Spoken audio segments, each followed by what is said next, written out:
Сәлем достар, бүгінгі видеомызда жүкті әйелге қатысты тыйымдар, оған сенуге бола ма?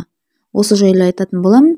Видеомыз басталмас бұрын арнамызға тіркеліп, лайк басып, пікір қалдыруды ұмытпаңыздар. Сіздермен күнделікті жаңа видеоларымды жіберіп алмаңыздар. Ал ендеше видеомызды бастайық. Ежелден ырым мен тыйымға мән беріп өскен халықпыз. Кейбір тыйым түрлері адамды тәрбиеге, төзімділікке, ибалыққа, имандыққа, басқа да игі қасиеттерге тәрбиелейтіні рас. Ал жүкті әйелдерге қатысты тыйымдардың жөні тіпті бөлек. Олардың арасында шынында да шарананың дамуы мен жетілуіне кедергі мен зиян тигізетін, сондай-ақ түкте қатысы жоқтарды кездеседі екен. Мысалы, тоқуға болмайды. Халқымызда айы күні жетіп отырған әйелдің шұлық, орамал секілді бұйымдарды тоқуына болмайды деген түсінік бар. Олай етсе, сәби туылар кезінде кіндігіне оратылып, тұншығып қалады делінеді.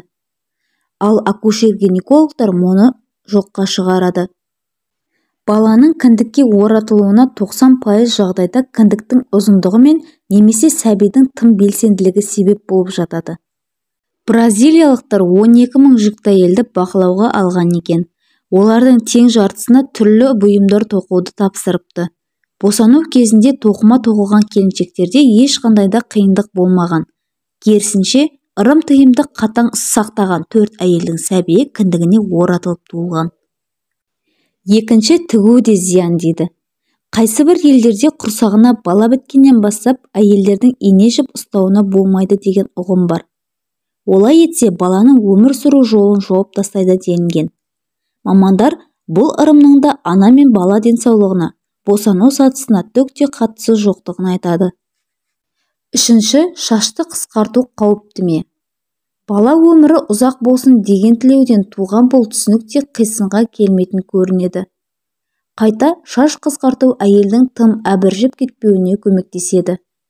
Тіпті ұзақ уақыт көңілге болмаған әйел шаш үлгісін өзгертсе, өзін тәуір сезініп қалатыны дәлелденген. Ол бала үшін де пайдалы. Ал жүктіліктің алғашқы 3 айында шаш бояу баланың дұрыс тыныс алуына қиындық туғызады екен.